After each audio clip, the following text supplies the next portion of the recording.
start.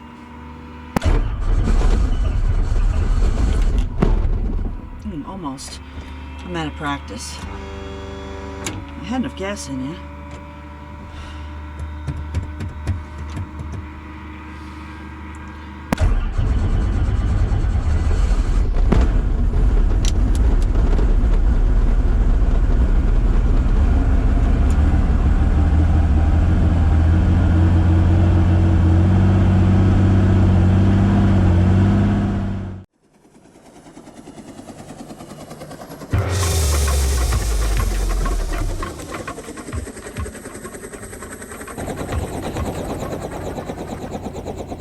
Okay.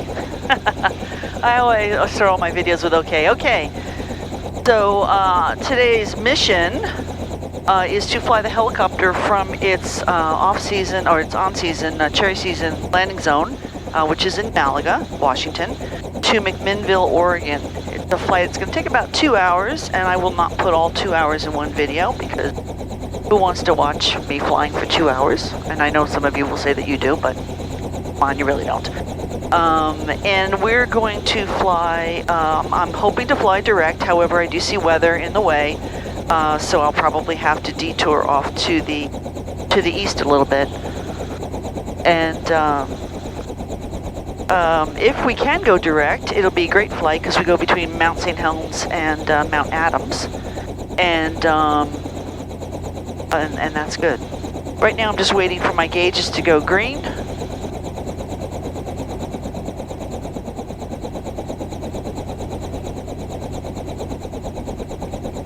That's what I thought. I don't know what it is with the cylinder head temperature gauges, but they just stick.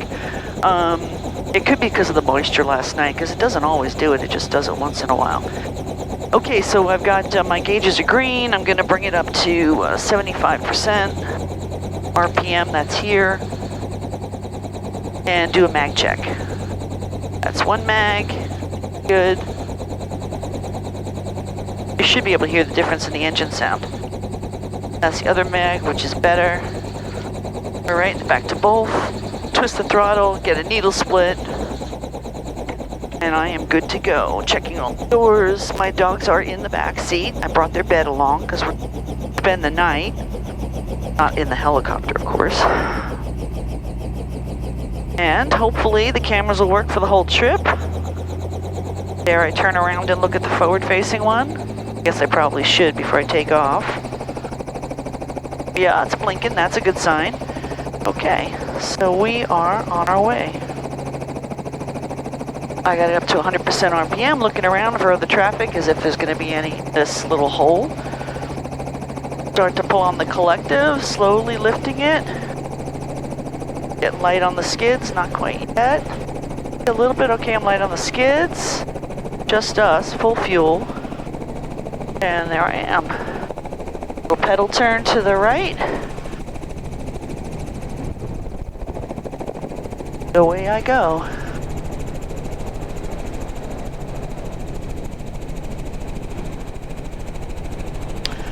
I need to climb out on a course heading of 209, which is off to my right here, but I got to get over this ridge first. So I like to fly in this along this valley, just to the north of my home, and gain altitude. And as soon as I got enough altitude to cross over, I'll make the turn. My house down there, you probably can't see it now. Best climb speed in an R44 is really about 60 knots, so I should pitch for 60. Put a little more power there. Yeah, there we go.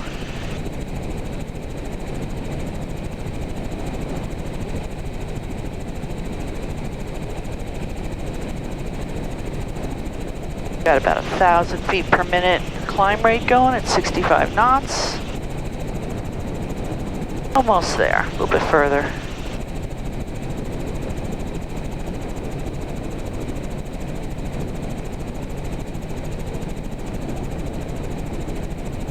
And then I'll get to see what the weather looks like down to the south where we're headed, which hopefully doesn't look bad. I need a little bit more. Maybe I can make this. Let's try it.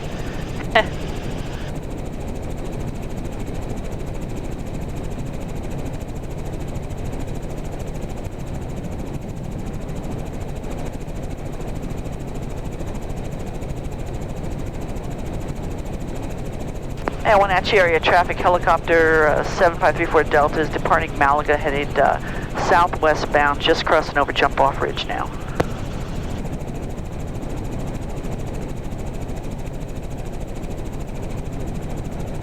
Alright, here's my ridge crossing. So this is the cliffs behind my house. Cattle up here grazing. And then this is what's on top of the cliffs. There's also herds of elk further up usually, this time of year anyway, and bighorn sheep, which I don't see any right now. And now I'm going to get on course, which is this way. 209.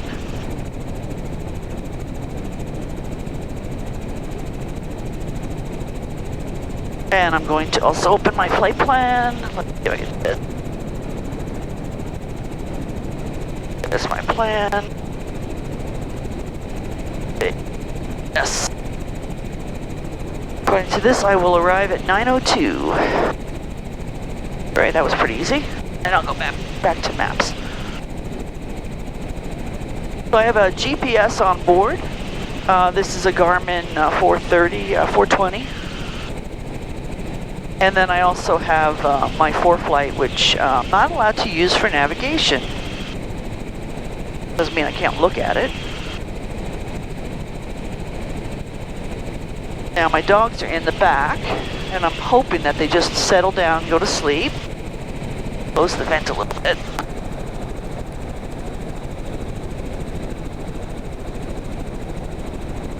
A little bit of rain.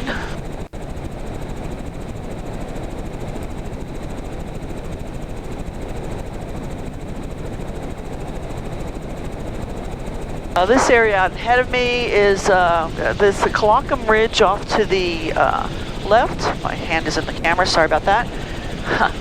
And then Mission Ridge is off to the right. Mission Ridge is a ski resort, and there is still snow up there. Looks like might be little pockets of snow up here too. I'm still climbing, so I still have a relatively slow speed, only 80 knots. I've never flown myself into McMinnville. However, I was in an airplane once that flew into McMinnville. There's a really great aviation museum there, and I highly recommend it, except that it is closed because of the virus, unless they opened it today by some miracle. That would be kind of nice. Okay, I'm gonna put some heat on because it's getting chilly up here. 45 degrees outside. My heat smells, you can't smell it.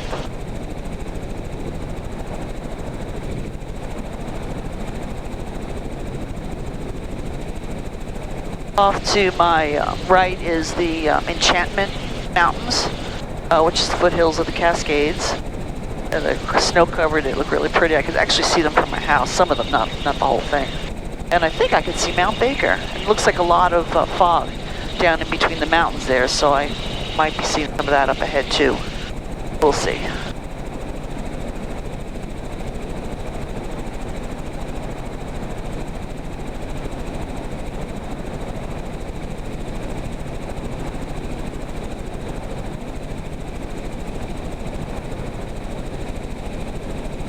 Doing some grading work down on one of the power line roads down there. This road actually, that I don't know if you can see it, goes along the power lines and then it branches off. Eventually gets to the top of the ridge, and then another road branches off, and you could go all the way to Mission Ridge on that road. And I've done it in my Jeep with a friend. It was a lot of fun. Back on course here. Yeah, there's definitely some snow still down in here in pockets you can see up ahead. On the north side of the hills.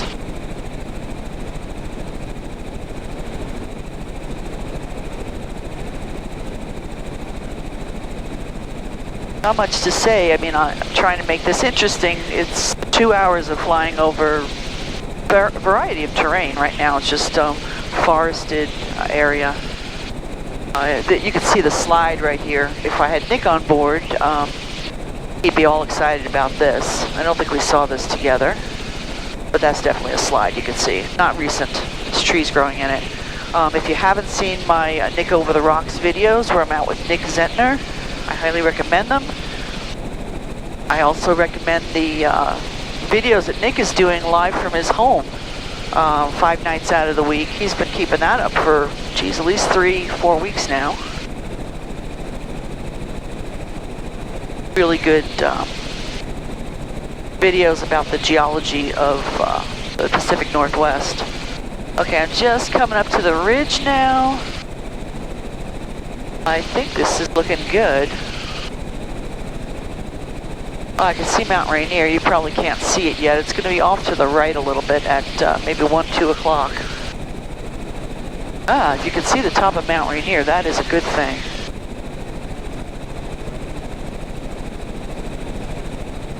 Oh, it'd be so sweet if I could do this direct.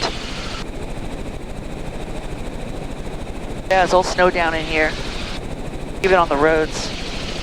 There's just dirt roads up here. There's no paved roads up here. Okay, interesting. So I'm looking down, and in this direction is Ellensburg, the valley there, the I-90 corridor, and there's definitely fog down there. But straight ahead, it's looking pretty sweet. Sure, I stay on course. I think I'm going to go into the gap over there. When I fly a long distance cross country, what I do is I use the GPS to point me in the general right direction, and then I don't study the GPS or the compass the whole time I'm flying. Instead, what I do is I look out on the horizon and I find a spot, an easily identifiable spot that looks like it's on my course, and then I head for that. And if it turns out to be taking me off my course, then what I do is I find a different spot. But right now I'm seeing a good spot. It looks like a little bit of a pass there, or a saddle. And Mount Rainier looks amazing today. It's a really big surprise.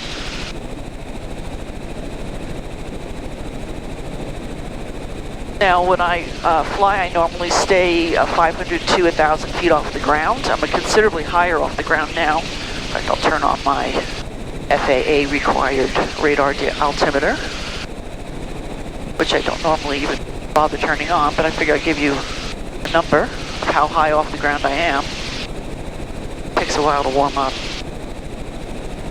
So I'm going over a valley, but rather than go down and then go back up, I'll just stay at the altitude that I need to be at to get over the next couple of ridges.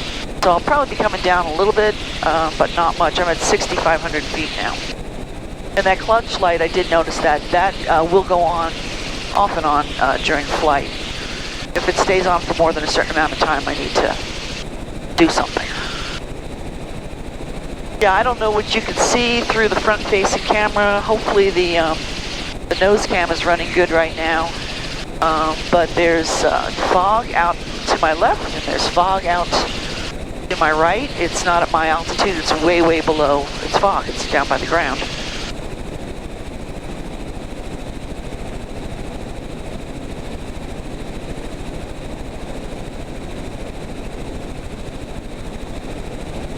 Of course it's not. Oh, it's not telling me my altitude because it only works if you're less than 3,000 feet. So that's why you can't see it in the camera. It flickers. Nothing I can do about that. But right now it's not showing any altitude, because that means I'm more than 3,000 feet. Now I think this is the valley. Either this valley here, canyon here, or the next one is the one that I think it's this one that I flew up with Nick in our first video together.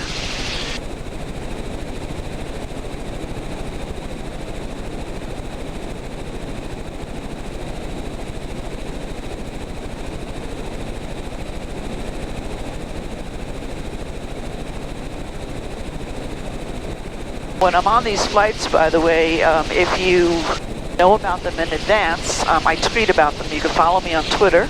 My handle on Twitter is mlanger, M-L-A-N-G-E-R. And if you follow me on Twitter, when I'm doing a flight, I usually will tweet about it, and then you could follow my flight on Flight Radar. You just go to flightradar24.com. You put in my N number, which is November 7534 Delta.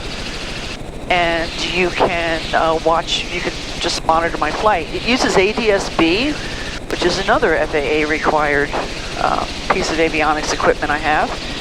And that usually, as long as it's within a radar sight, it'll pick it up. Sometimes it'll guess where you are.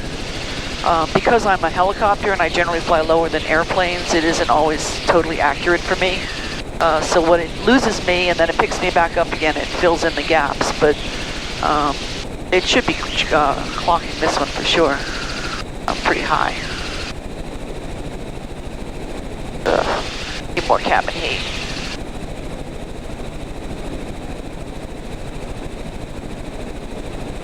Nope, looks like my distant point is not the right point. Well, slightly off course here. Try this.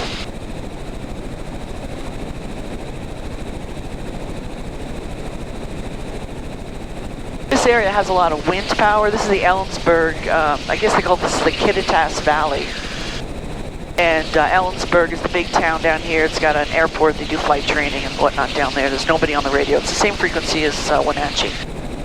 And in this valley, there's a lot of wind, so there's wind turbines off to my right, and then you can't see them at all. You might not be able to see these either. But off to my left, there's also wind turbines.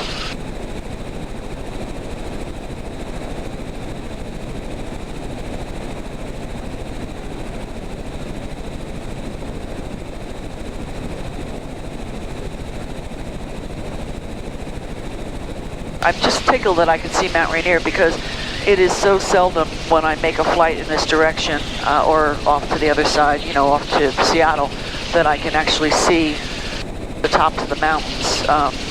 Mountain obscuration is really common out here. So down in this area here, they grow a lot of wheat. Not wheat, they grow some wheat, I'm sure, but they grow a lot of alfalfa is really what I wanted to say.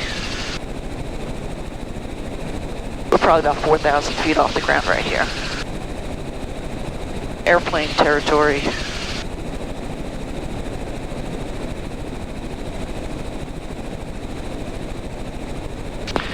Ellensburg traffic, helicopter 7534 Delta is about, I'd say 5 miles to the west, crossing the approach end of the runway now, headed southbound, southwestbound.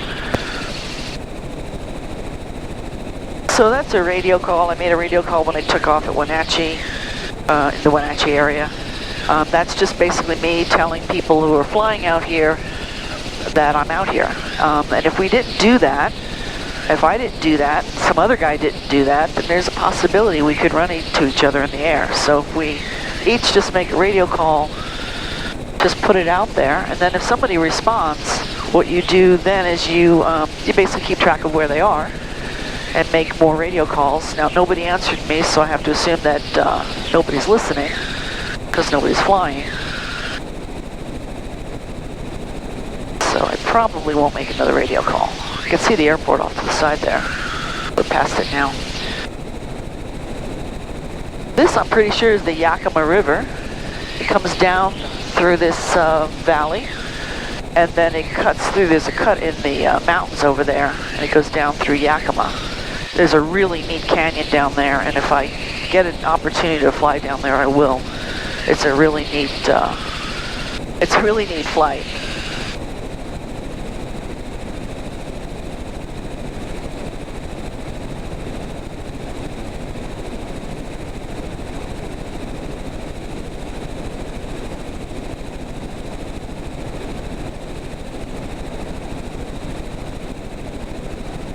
Got a nice little tailwind, about almost 10 knots, which is nice.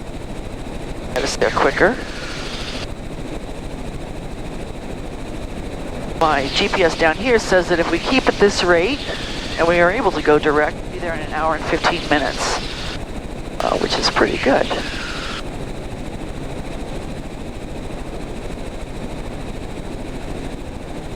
Oh, I forgot to just record this. Let's record it. So I think what I'm going to do is end the first video here. Hopefully all my cameras are still running. The one that I'm mostly concerned is the one in the back behind me. That's the one that records the audio. So if that one dies, then I don't have any audio, and the cockpit audio is really interesting, I think.